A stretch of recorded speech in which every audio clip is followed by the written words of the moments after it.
Ladies and gentlemen, good day and welcome to the Page Industries Q3 FY21 earnings conference call hosted by Elara Securities Private Limited. As a reminder, all participant lines will be in the listen-only mode. There will be an opportunity for you to ask questions after the presentation concludes. Should you need assistance during the conference call, please signal for an operator by pressing star then 0 on your touchtone phone. Please note that this conference is being recorded. I now hand the conference over to Mr. Akhil Parekh from Elara Securities. Thank you, and over to you, sir. Thanks, Zach. On behalf of Elara Securities, I would like to welcome you all for 3Q FY21 conference call for Page Industries. From management side, we have with us Mr. Vedji Tippu, CEO ED, and Mr. Chandrasekhar, Chief Financial Officer. I would like to congratulate the entire team of Page Industries for showing a strong set of numbers. And I'll not take much time. I'll hand over the call to Mr. Vedji Tippu. Over to you, sir, for opening remarks, post which we'll open the call for a Q&A session. Yeah, thanks, Akhil. Welcome to the Q3 business update.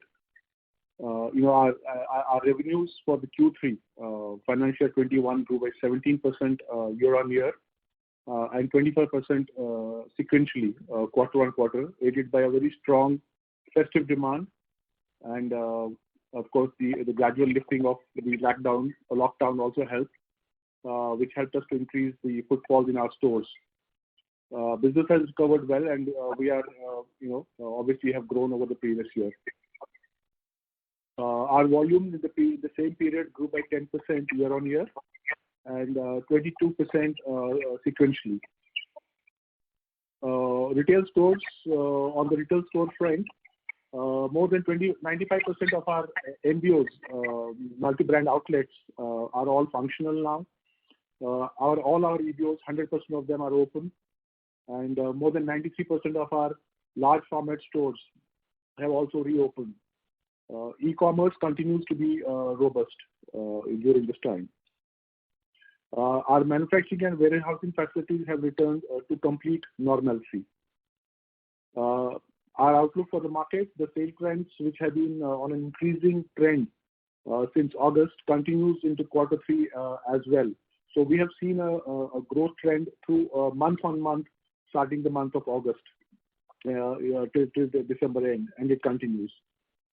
Our branding efforts continue through multiple channels, including online media and continued focus on our point of sales, which we have done extremely well on that side during this financial year, because we felt that focus on the point of sale was very important during this year. Our kids wear business continues to be the special focus, as you are all aware. And it has shown a very encouraging customer acceptance and feedback.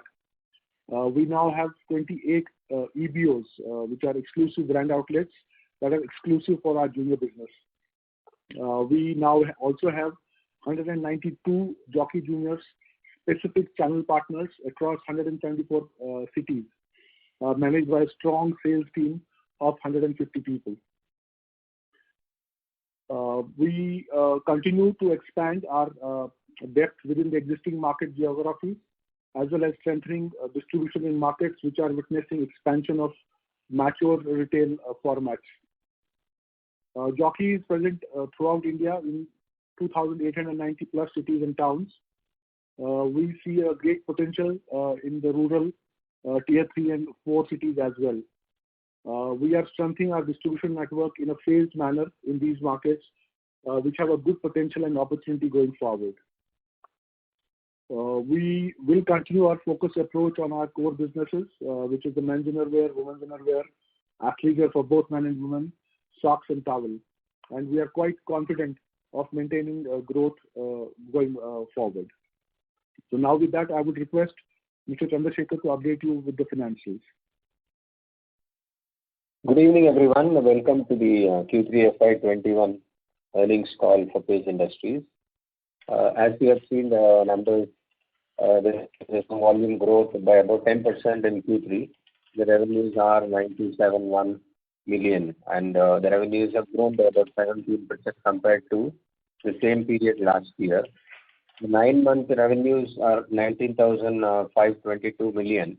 This is down by about 19%, as you know, due to the impact of a weak Q1. The EBITDA margins have been healthy at 24%. It compares with 22% in the Q2 of this year and 17.5% in the Q3 of the previous year. We have brought in a number of OPEX controls, and we are very frugal now in this year, starting with Q1 on the engagement of labor, on some of the discretionary spends in OPEX and in advertisement and so on.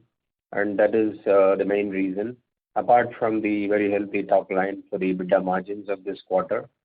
The Q3 PAT is up by 39% quarter on quarter and by 77% year on year, which means compared with Q3 of last year.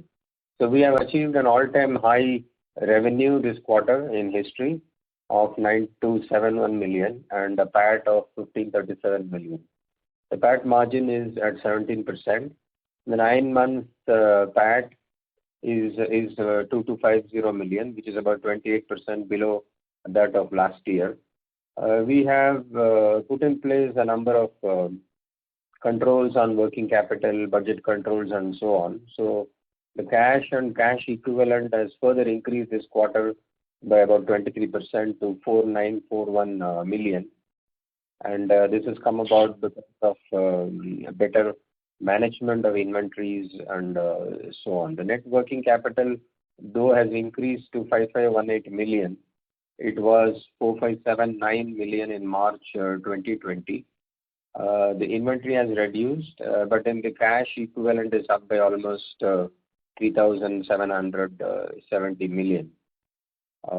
There is also an increase in payable because of increasing volumes of business. So it has been a pretty good quarter and a reaffirmation of all that we have, the processes and practices that we have put in place over the past several years, including this year. So thank you very much. We can get on to the Q&A, please. Thank you very much, Mr. Chandrasekhar. Ladies and gentlemen, we will now begin the question and answer session. Anyone who wishes to ask a question may press star and 1 on their touchtone telephone. If you wish to remove yourself from the question queue, you may press star and 2. Participants are requested to use handset while asking questions. Participants are also requested to limit their questions to 2 per participant. Time permitting, you may return to the queue for your follow-up questions.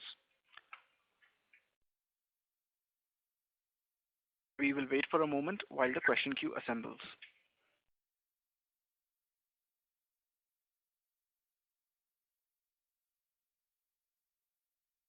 The first question is from the line of Bhargav Buddhadev from Kotak Mutual Fund. Please go ahead. Yeah, good evening, Tim, and congrats for a very strong performance. Yeah, thank you very much, Bhargav. Sir, my first question is on the raw material inflation that we are seeing with yarn prices sort of going up.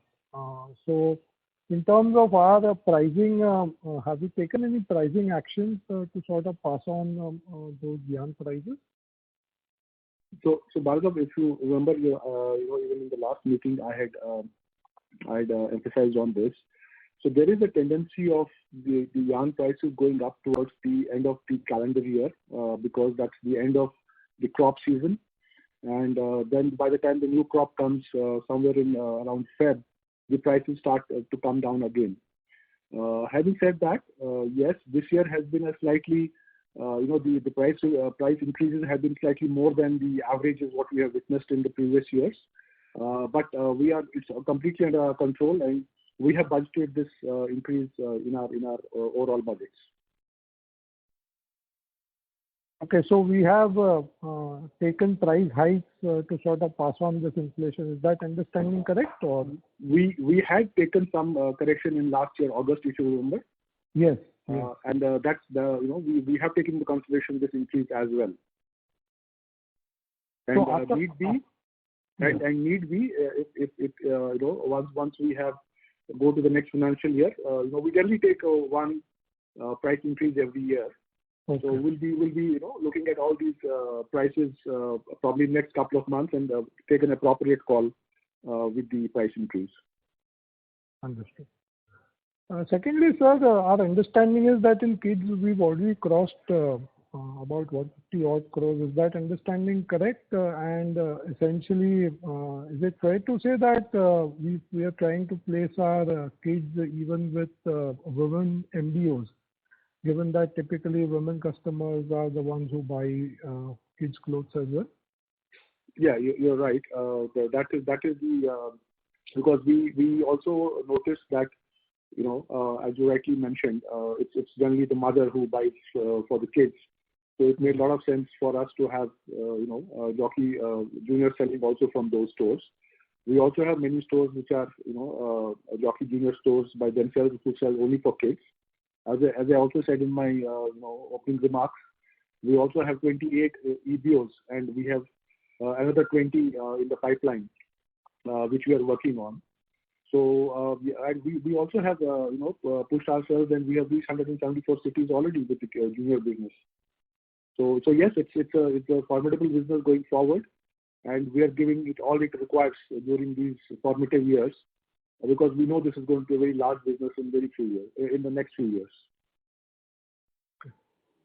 So lastly, in terms of our rural penetration, our understanding is that Jockey has come up with a rural bouquet of 5-6 products which they have designed for the rural areas. Is that understanding correct, in order to sort of make inroads in the rural market, and these products would be sort of in budget, considering the per capita income over there is lower as compared to the urban areas?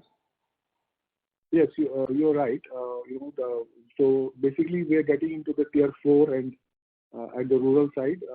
We have made a bucket, but it's close around 30 odd products. Okay. So we were doing some pilots during the last 6 months. And so as I said, in fact, we had done some early basic small pilot in the south earlier, and now we extended to north and a few places in west. And the results have been extremely encouraging. And we are taking it very seriously this year. And we will soon, like what we did for the kids business, we will be soon having a separate setup for the rural business. That is our endeavor going forward. Great, sir. Thank you very much, and all the very best. Thank you very much. Thank you very much. Ladies and gentlemen, we would again like to remind to restrict the questions to 2 per participant. Time permitting, you may return to the queue for your follow-up questions. The next question is from the line of Nihal Jham from Edelweiss. Please go ahead. Yes, thank you so much and congratulations. Sorry to interrupt, Nihal, but your voice is very feeble. May I request you to speak a bit louder? Apologies, is it clear now? Yes, much better. Please proceed. Thank you. Yes, congratulations to the management. 2 questions from my side. Sir, if I look at the history of our performance, ideally there has been very limited seasonality in our business, even if I compare Q2 or Q3 as a performance. So specifically for the performance that we've done this quarter, could you highlight if it's specific to any product segment or any incremental category, or even there was an issue with not enough inventory in the channel that has led to this strong spurt? I'll come to my second question after. So Nihal, it's a lot of things were done in last 6 months, because when the markets opened up, the demand pattern had changed. There was a lot of requirement for at-home wear. So in our earlier plan of this year, we didn't have the contribution of our athleisure business was obviously lower than what we have today at this point of time. So there were a lot of things done both at front end and back end. If you remember in the Q1 meeting, I had said that even when markets were closed, our team was in touch with all the retailers through phones, and we reached out to them, and we were not talking business, but we were saying if they need some support and help. So that was the kind of the connect the team had created even while the markets were closed. Eventually, when the markets opened up, there was of course requirement and demand was there. So there was a lot of work required to actually manage the supply chain. I think we did exceedingly well, both supply chain across the raw material and then actually producing these products and reaching them to all these outlets across the countries who are channel partners. Having said that, coming back to your question, the quarter three, as you know, generally because of the thermal wear, there is also a surge of requirement for the thermal wear. That definitely helps the business in those 3 months. So that, of course, that was even there last year. But I won't say that there was something which was specifically different than last year. I think it was a pure focus. We also, during this time, opened close to around 4,000 outlets. We have opened 7,000 till date in this year, financial year. And these were the people who were not selling jockey earlier. So all these things put together, I think it was a joint effort from across the teams, back-end product management team, the supply chain team, distribution, which helped us to actually do these numbers in the quarter three. That's helpful, Vedi, sir. Second question specifically to Mr. Chandra. Now the kind of bifurcation you give in terms of how your margin is split between contribution, gross, and EBITDA. I'm not sure if it's available for earlier quarters.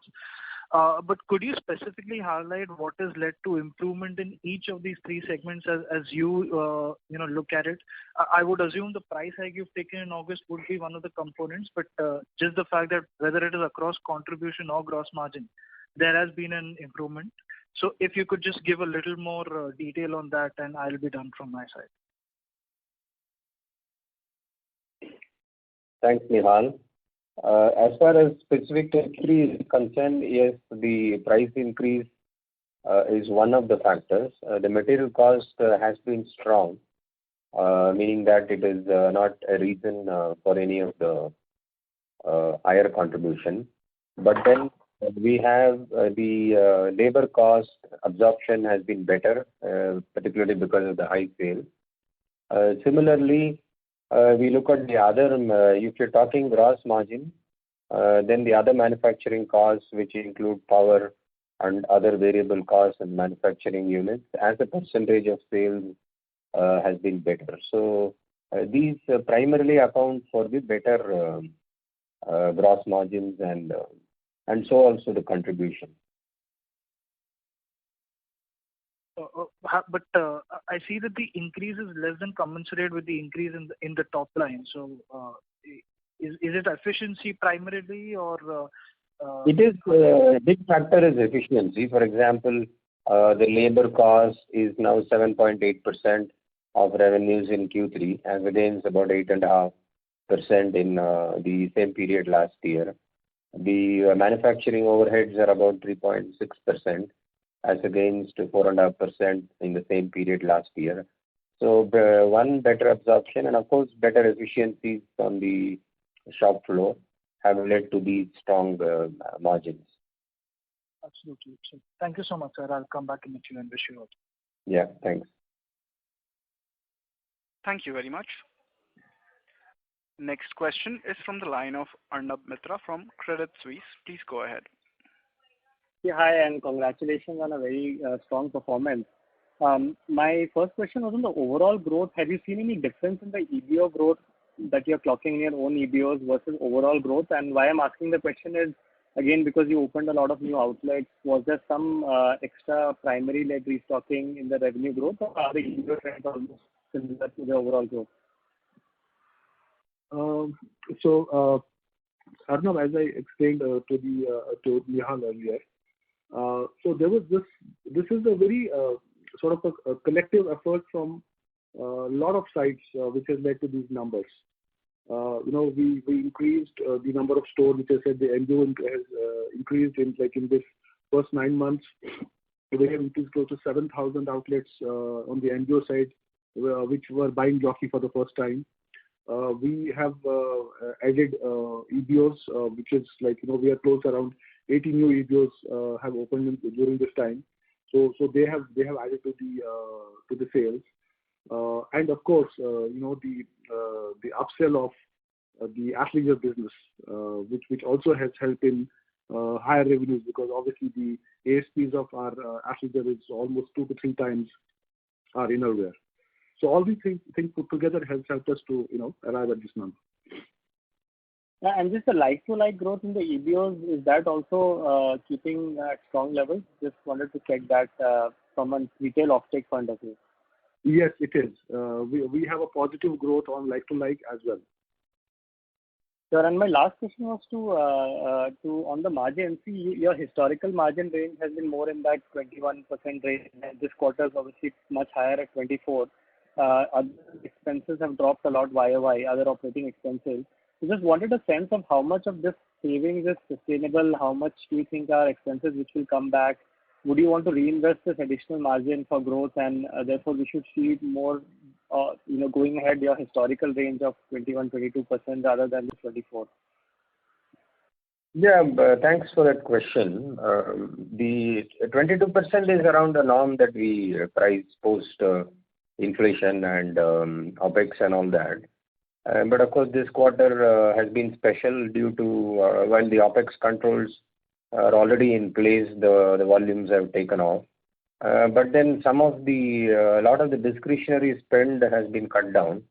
But going forward, you will see some of the advertisement returning, and we are going to invest again in digital transformation and all that. So all that will be for fueling the growth of this business. This year we are particularly tight on the OPEX. Okay. Thanks. That's it from my side. All the best. Thanks. Thank you very much. Next question is from the line of Bharat Shah from ASK Investment Managers. Please go ahead.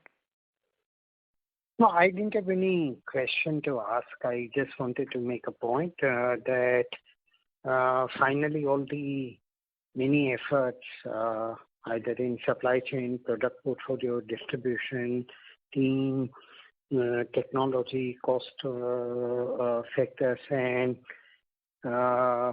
increased fire in the belly. Finally, we are seeing a culmination into a performance that I've come to associate with Page over 11 years that I've been seeing. So, pretty happy to note that. I hope this is not a kind of a glorious exception, but hopefully glimpse of that will remain as kind of an ongoing thing. Absolutely, Mr. Bharat. I think all the points you raised, that's what we were, continuously doing, even when we had, very strong headwinds. So all these efforts, we did get some tailwinds for the first time in last, I would say, almost 36 months now. And all these efforts, which you very nicely put across, they are there. The efforts, I'm sure, are going to stay. All we need is some support from the market, which we can see now. And, we are more than sure that this is sustainable, and, we will be taking this forward for many quarters and many years going forward. Terrific. Delighted, and congratulations to everyone. Thank you very much, Mr. Bharat. Thank you very much. The next question is from the line of Aditya Soman from Goldman Sachs. Please go ahead. Yeah, hi. Good evening. So just two questions. So firstly, while it's a very strong performance, how can we be sure how much of this is pent-up demand, given that, if you look at the 9-month performance, we're still down 19%, and I'm assuming that for a category like innerwear, the demand is not entirely destroyed. So how much of this is just any way for us to figure out how much of this is just consumers who missed out in 1Q coming back to shop? See, Aditya, if we had grown by 50%, quarter to quarter this year, year on year this year, then probably I would have, there was some merit in what you were saying about the pent-up demand. we have to go by 16-17%, which we very strongly believe with the kind of headroom we have in this market and the penetration levels of below 20% in that market, which is already filtered, which I've explained many times in these meetings. So we don't see that this was, this is the regular demand which is coming back for sure, and this is something which we are more than sure is a genuine demand which is going to continue for many years to come, because we still have the penetration levels which are suboptimal, and we are just at 20% in the men's innerwear, and we're talking of 6-7% on the women's innerwear, and we're talking of around 7-8% on the athleisure business. So definitely not pent-up demand. This is something which the demand has come back. The markets have opened. We have done a lot of efforts in the market by opening new stores through MBOs, EBOs. We have opened EBOs for even junior business. That is helping up. The socks business, has come back, which was not there earlier in the first quarter. For obviously because of even in second quarter it was quite down. It's come back very nicely in the third quarter. So all these things put together, we are quite confident that this is something which is sustainable and will go a long way. Yeah. No, my question was in the context that, until about 2017, we used to do sort of more growth than this literally on every quarter. And then since then we have the growth decelerated, but then this quarter we've seen an acceleration. But it comes from the context that, obviously 1Q was a complete write-off. So some consumers from back who wanted to shop then would have come in once the markets open up. But anyway, the other point, the other question being, how much could you give us a sense of how the athleisure mix has changed, say 3Q this year versus 3Q last year? We generally don't share the the contribution, but there has been a significant change from on our athleisure business.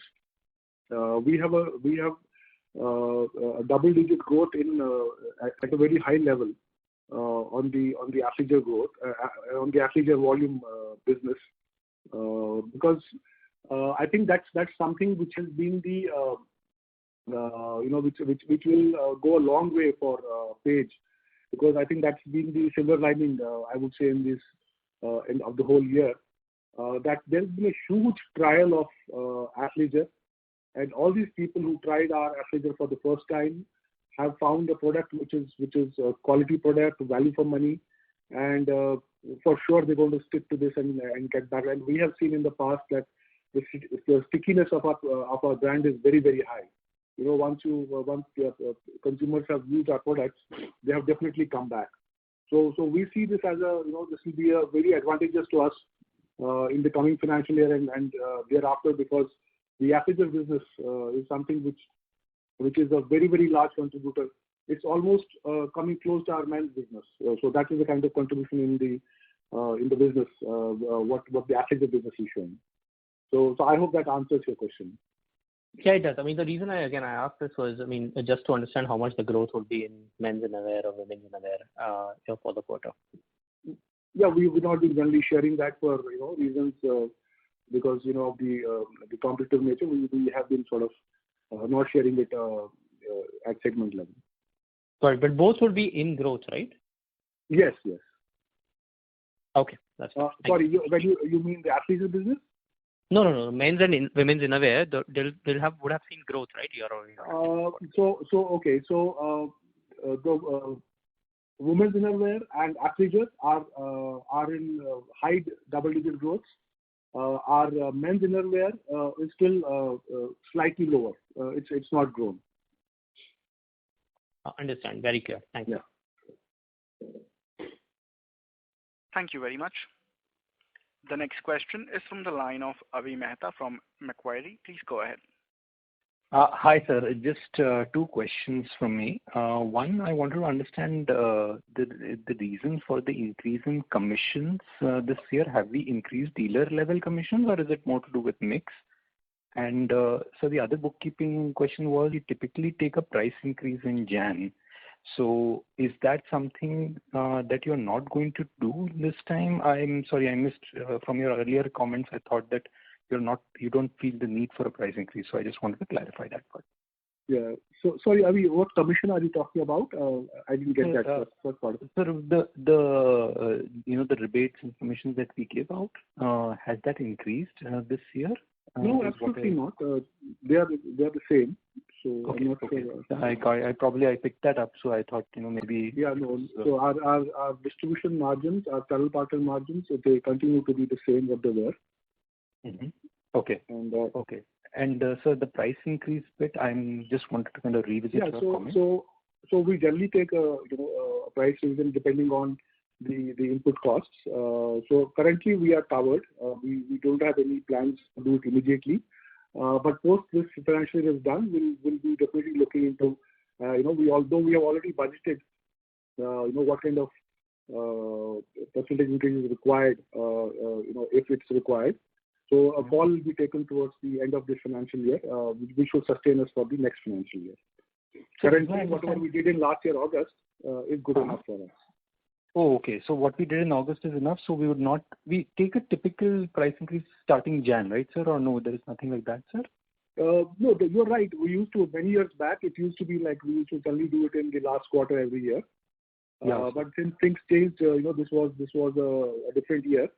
So we had taken some increase in the month of August, which is good enough for us to sustain this financial year. We'll be looking for, if required, the call will be taken towards the end of this financial year for the next financial year. Okay. And sir, if I may, what's the volume growth number? I missed that. And if you had said that number, that's all from me. It's a 10% volume growth for the quarter. Okay, sir. Thank you very much, sir. Thank you very much. Thank you very much. Next question is from the line of Swagato Ghosh from Franklin Templeton. Please go ahead. Yeah, thanks for taking my question. As you mentioned, this year you have added... Mr. Ghosh, may we request you to speak slightly louder? Your voice is a bit low. Yeah. Am I audible now? Yeah, better. Yes, please. Yeah. So you said you added 7,000 outlets for this financial year. Can you just share some more color on the nature of these, like where these are mainly situated, like at airport, cities, or like somewhere else, and also the reason why we could not reach these outlets earlier, and whether the economics of doing business with these outlets are slightly unattractive for the distributors, and hence in that case, we as a company, do we provide them some support in terms of working capital? So first of all, these 7,000 stores are across these 2,900 cities, where we are catering. So if you do math, it's not a very big number in that sense. We're talking of probably 6, 7, 8 stores or 10 stores at max per distribution point. So it's not something which is, and they are out of the city or out of the town. So they were around. So there were many reasons. The jockey was not present there. They could be working with the competition. Probably they were not of the size earlier, and they have over a period of time grown. And the third reason was that this year, supply-wise, Page was one of the companies which was in a good position to have the supplies reach the retailers. So all these factors helped us to open these stores. And it's a normal thing. We add this number of stores almost every year, anything between 5,000 to 7,000. This year, yes, we are looking forward to open at least 10,000 stores.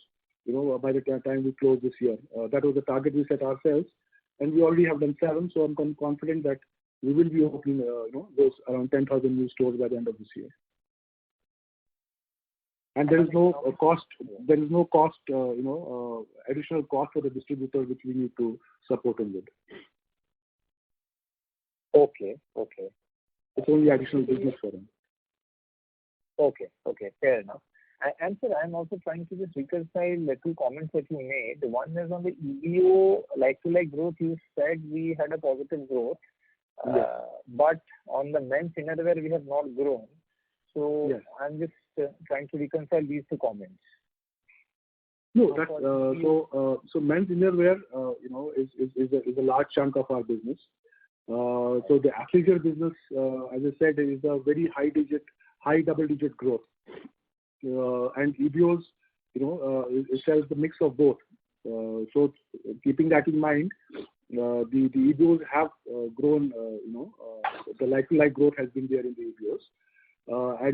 So when I said we have not grown, we are almost there like last year. So it's not that we are negative there. So it's marginally there, and it's marginally short of last year on the 9 months. Keeping in mind that we had a washout for a quarter, right? So, but like-to-like growth on the EBOs is positive. Okay. And just for a typical EBO, what is the mix right now, athleisure versus, say, men's innerwear? No, they sell, you mean within the stores? Yes, EBO is close to around 40-odd%. Sorry, the athleisure is close to around 40-odd% in the EBOs. Okay. Got it. Thank you. I'll come back in the queue. Yeah. Thank you very much. Next question is from the line of Tejas Shah from Spark Capital. Please go ahead. Hi. Thanks for the opportunity and congrats on a good set of numbers. Sir, if you spoke about the demand recovery and all, but if you can give some indicative breakup of growth in the quarter between MBO channel versus retail channels like EBOs and LFS. Tejas, we refrain from giving those minor, micro details. Even the indicative numbers, sir, the way you gave about men innerwear and women innerwear, just indicative number also will help versus what we reported at company level, which channels actually outperformed and which were below it. Sorry, unfortunately, all I can tell you is that we have grown in each of these channels this year in terms of value business. Okay. So second, sir, associated question was that a large part of our network was not available for business for One Edge.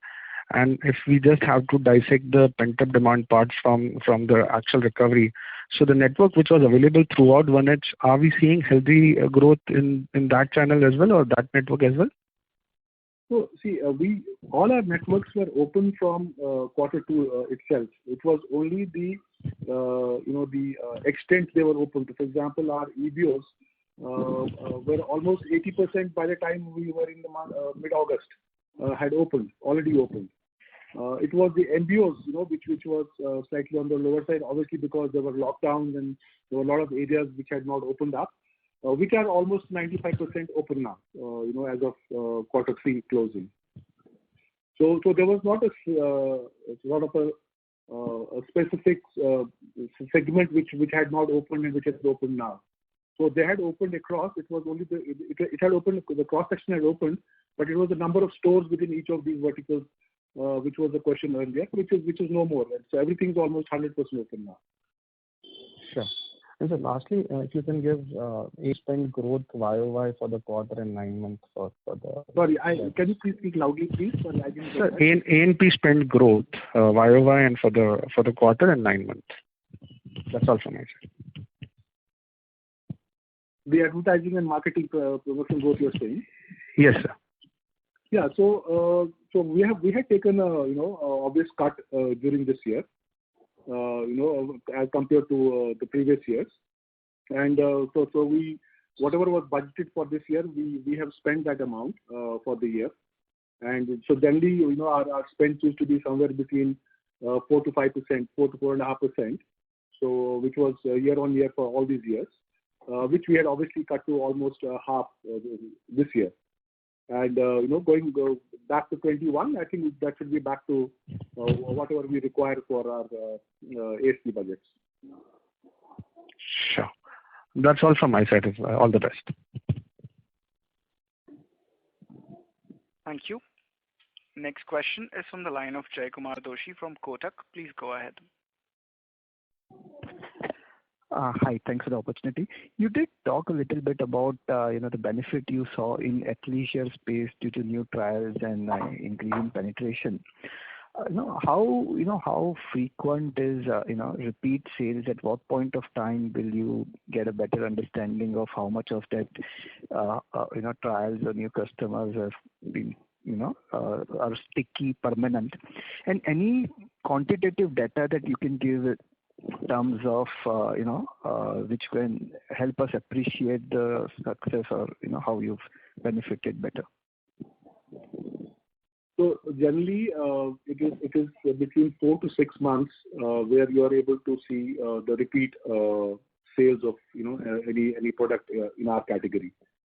And so yes, if you can look at quarter 2 to by the end of quarter 3, so we are talking of that 4 to 6 months time, and we have seen repeat sales, and there were some of the product lines where we actually were pushing ourselves to keep the supply chain going because the demand was so high. As I said, in the earlier part of my discussion here, we had not, as a contribution, we had, when we did the budgeting at the last year for the year 2021. So the budgets were obviously much lower in terms of contribution, and it took us by surprise. So we were working overtime to actually have our supplies working for this. So which is a very clear indication that there are repeat purchases for our core products, which have been there for many years. But because of these new trials, there is repeat purchase. Can you give us some color in the 9-month period? What would have been the growth for this, athleisure portfolio? Just as a one-time this thing, I know that you don't break it up on a regular basis, but just. No, as I said earlier, it's a very high double-digit growth. For 9 months also. So for 9 months also, yes. Understood. Thank you so much. That's it, and good luck. Thank you. The next question is from the line of Akhil Parekh from Elara Securities. Please go ahead. Hi, sir. I have 2 questions. One is, have we registered any market share gains in our core business, that is men's innerwear, for first 9 months of this year, or has the market in general expanded? See, unfortunately, there is no syndicated study on the market size.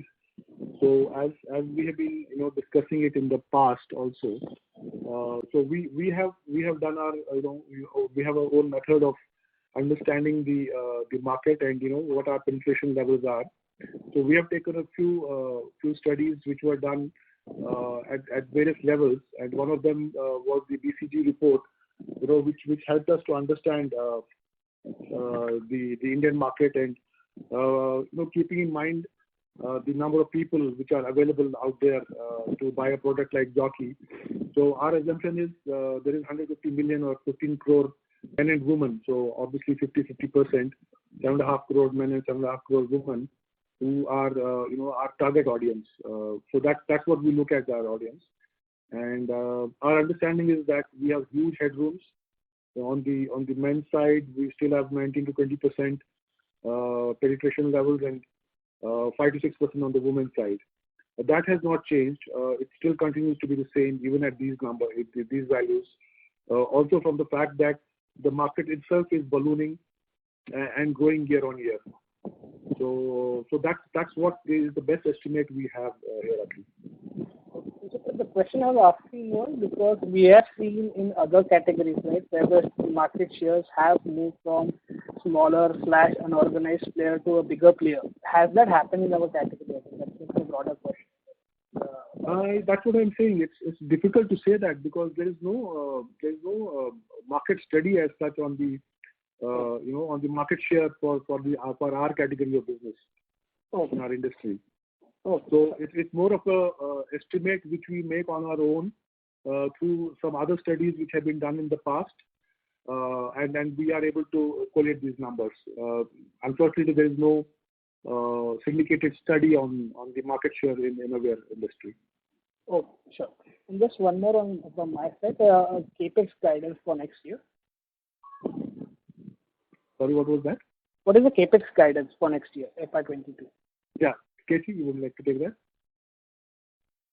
Yeah, thanks. We have some capacity expansion coming up planned next year. So we will be in the range of around 3,000 million. Okay. So 300 crore for the entire year. Yeah. Got it. Thanks a lot and best wishes for coming.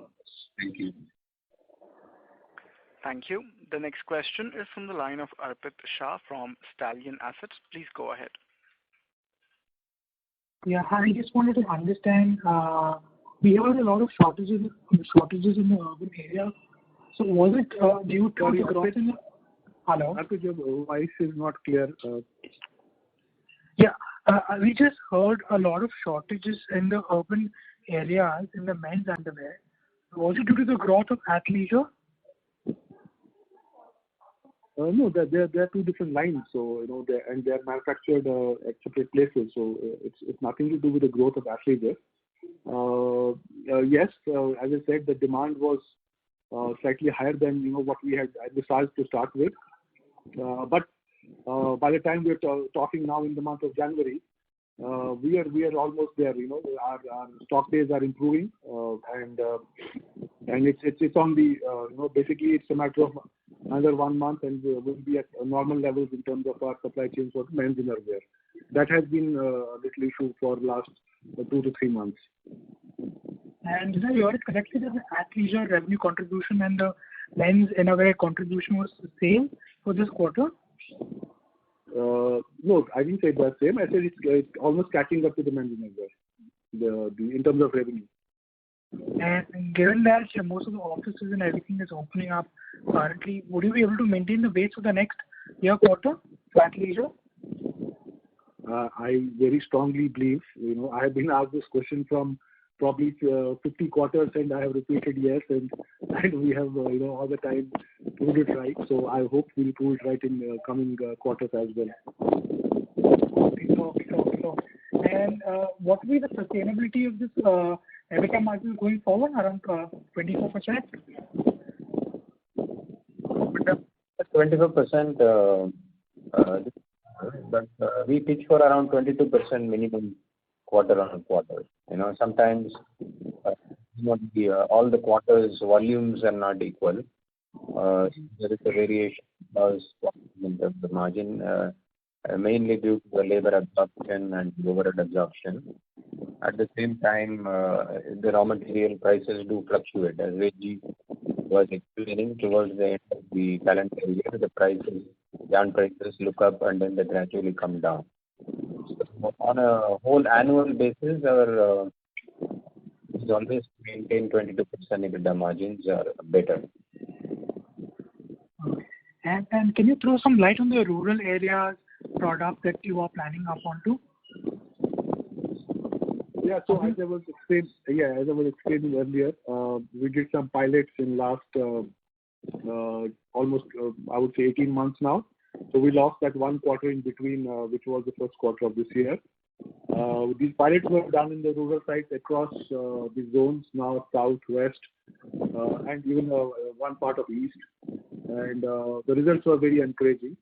So we have chosen a bouquet of products from our large portfolio, which we feel is the right product mix to start with for these small markets. And so we are currently planning to have a strategy which will be headed by one of our senior managers, and we have a plan that in the year 21-22 we will be pushing the rural side, and so I would not be able to share the complete details, but we have some big plans to push our foothold into the rural markets now. And just to follow from that, what will be the difference? Shah, sorry to interrupt, but maybe please request you to return to the queue for your follow-up questions, as we have several participants waiting in the queue. Thank you. Next question is from the line of Ankit Kedia from Phillip Capital. Please go ahead. So my first question is on the men's innerwear. Did I hear correctly that there was a slight decline in men's innerwear volumes for the quarter, or was it for 9 months? 9 months. And for the quarter, we would have still posted growth? As I said, we generally refrain from answering these questions, but I gave these details because there was some understanding had to be done. So I would restrict to the 9 months. So obviously there has to be growth in the first quarter, because we had a washout in quarter 1.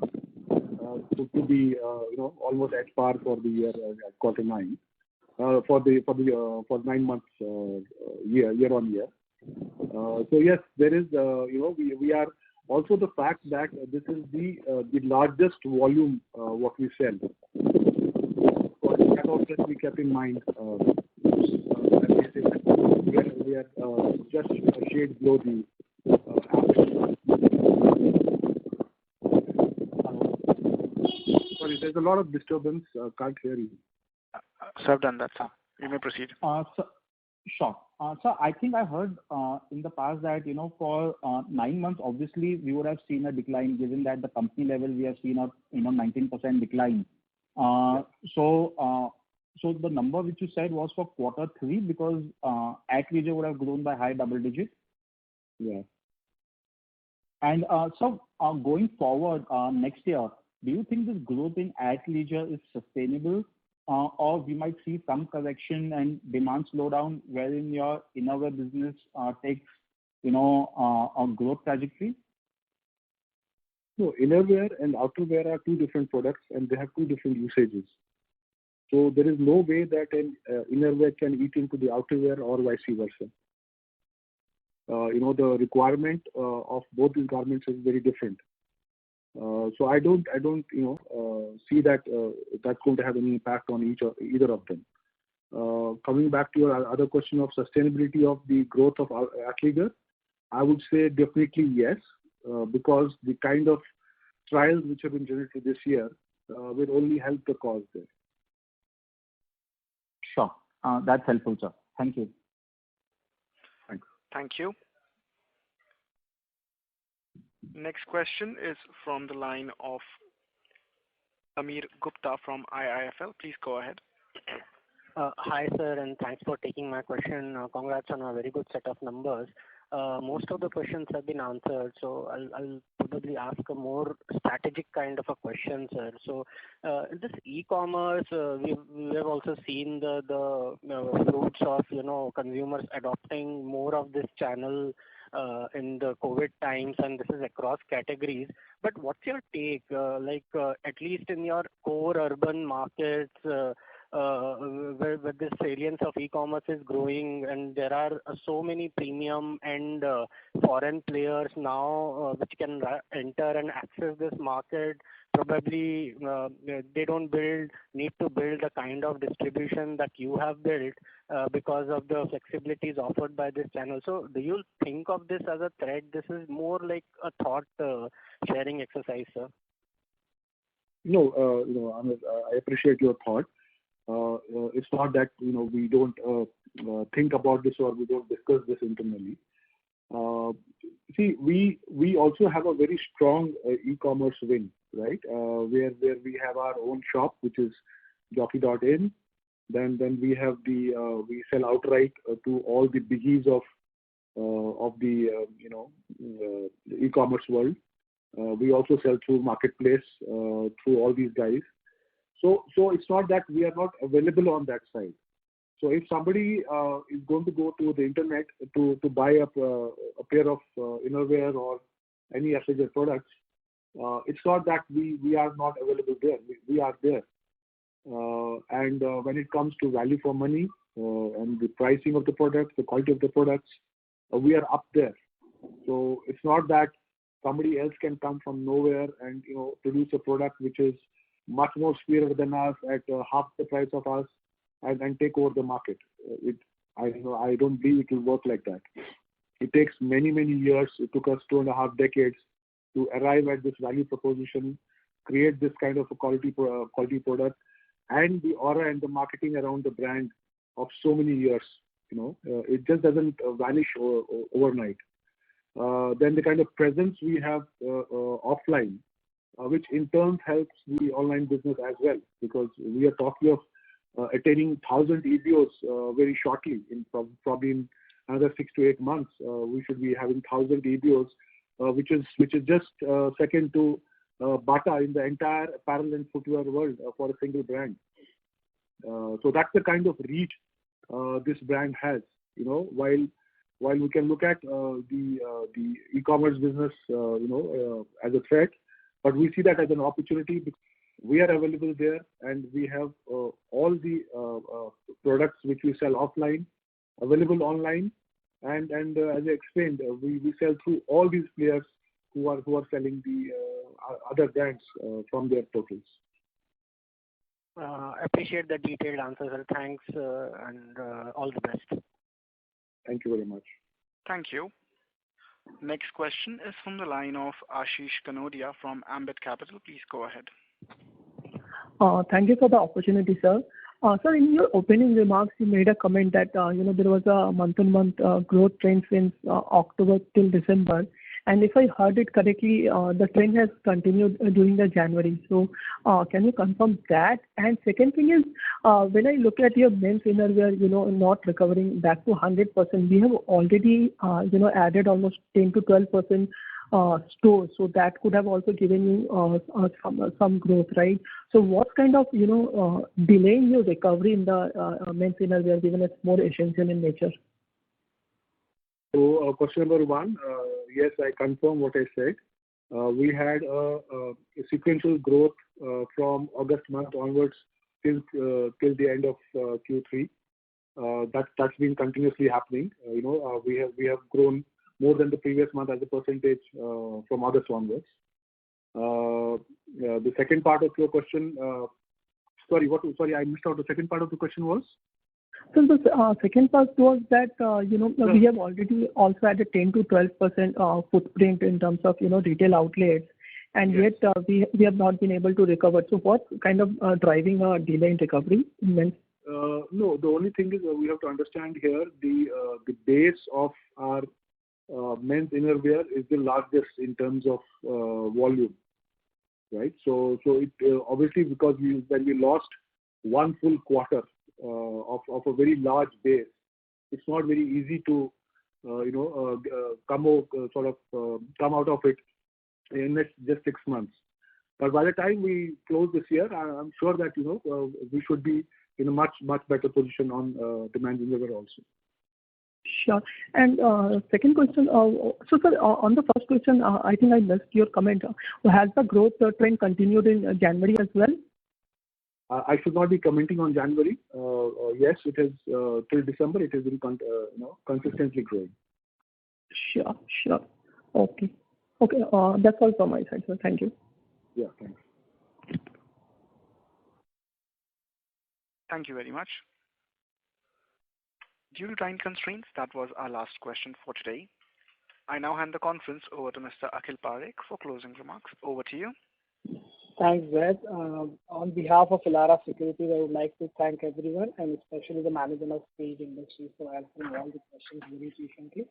I'll hand over the call to Chandra sir just in case of any closing remarks.